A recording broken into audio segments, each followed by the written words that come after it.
Si j'ai raté en partie le printemps cycliste avec mes analyses, il y a bien une équipe qui ne nous avait pas habitués à un aussi mauvais printemps. Quick-Step, souvent bien placée et victorieuse, s'est retrouvée avec un printemps très mauvais et une équipe flandrienne qu'il faudrait peut-être renouveler. Face à ce mauvais printemps, tous les espoirs ou presque pour sauver la saison reposent sur le duo Evenepoel-Alaphilippe, secondé par le groupe ardennais des Verwijk, Van Wilder, Seri ou encore Van Zevenant. Alors, quel est en chiffres ce mauvais printemps? Est-ce que le duo peut-il sauver cette période de classique? C'est ce que l'on va essayer de décrypter dans cette vidéo. Malgré mon absence ces derniers temps, je vous remercie pour le soutien et vos abonnements de plus en plus nombreux. Pour continuer dans cette belle dynamique, n'hésitez pas à vous abonner, à partager la vidéo et à la liker. Pour décrypter ce sujet, on va revenir sur le printemps actuel de la Quick-Step, avec les différentes classiques flandriennes, l'Amstel et la Flèche Brabançonne. On se demandera ensuite si la situation est grave ou pas, avant de parler de la complémentarité du duo Evenepoel-Alaphilippe. Ensuite, on se posera la question de Liège-Bastogne-Liège. Cette classique peut-elle sauver la saison de printemps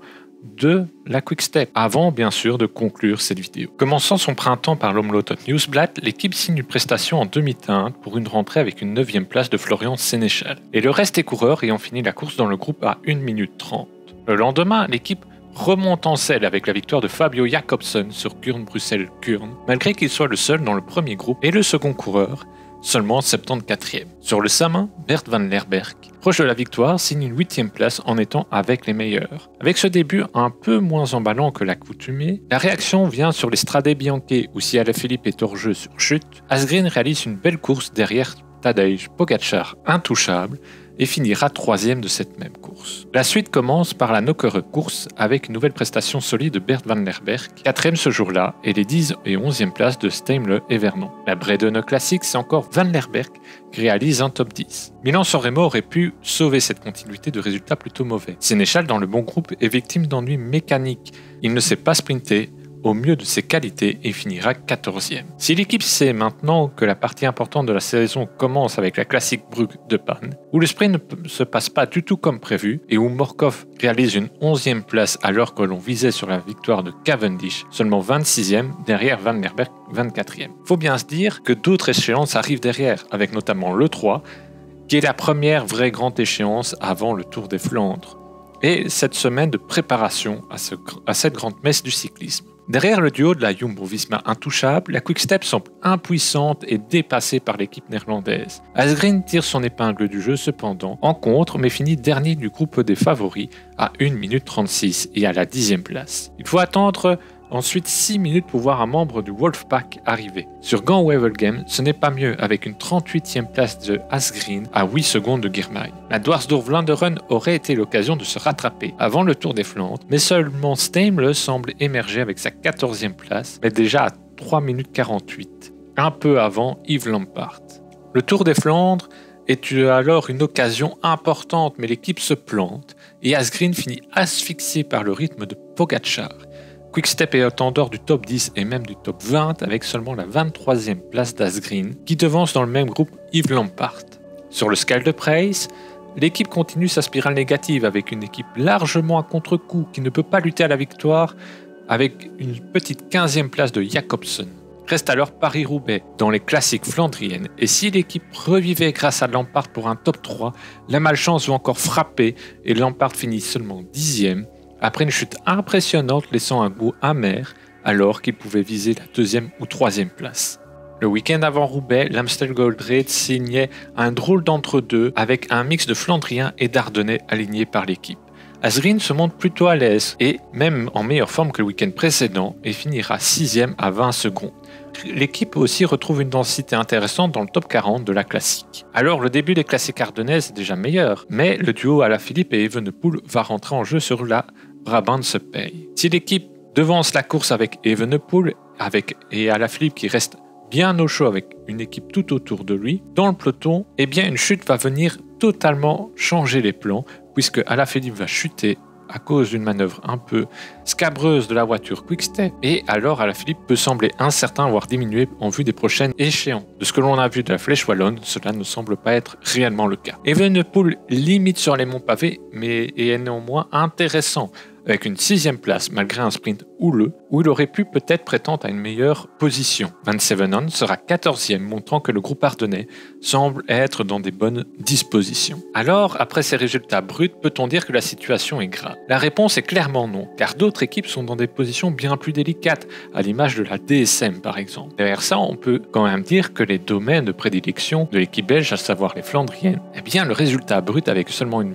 victoire est très mauvais. Alors si oui, la situation est anormale, voire grave, pour une équipe habituée à de très bons résultats et d'une densité exceptionnelle ces dernières années durant cette période, eh bien il faut quand même derrière ça se poser d'autres questions. Si on sait que le groupe flandrien est vieillissant, il a manqué quand même d'un homme fort durant toute une partie de la campagne, Tim de Klerk. Car El Tractor apporte une certaine sérénité et on a un gars capable de rouler de nombreux kilomètres à l'avant de la course et dans le peloton, plus généralement. Si Asgreen est encore jeune et semble avoir les jambes pour retrouver son niveau de 2021, c'est derrière le Danois qu'il faudra construire et reconstruire. En gardant éventuellement Yves Lampaert, la Quick-Step aurait alors un beau duo de tête, peut-être complété par un Sénéchal qui se retrouverait Van Lerberg et De Klerk. Il reste alors possiblement 2 places dans cette équipe, avec Stibar, qui semble peut-être être en partance avec une campagne assez discrète, et avec Quick-Step qui a peut-être besoin de renouvellement dans son groupe flandrien. Derrière, il y a aussi le jeune Svretch qui pourrait l'intégrer, ou encore Honoré s'il retrouve sa forme de fin de saison 2021 et sa période avant blessure due au championnat du monde. Dès lors, il semble que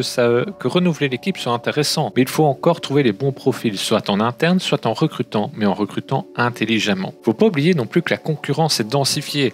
Quand on voit une équipe comme Jumbo-Visma qui fait du Wolfpack, il est clair que le Wolfpack avec des coureurs peut-être moins transcendants que d'habitude pourrait en pâtir. Il faudra aussi se poser la question d'un retour d'Alaphilippe sur, par exemple, le Tour des Flandres, qui pourrait apporter ce petit plus à l'équipe belge. La situation n'est donc pas bonne, mais l'équipe a toutes les armes pour rebondir, et je pense que si la situation est pas désespérée, elle est dommageable. Parce que le printemps Quick-Step, une de leurs forces, semble être devenue une petite faiblesse, alors que l'équipe se tourne vers les classements généraux.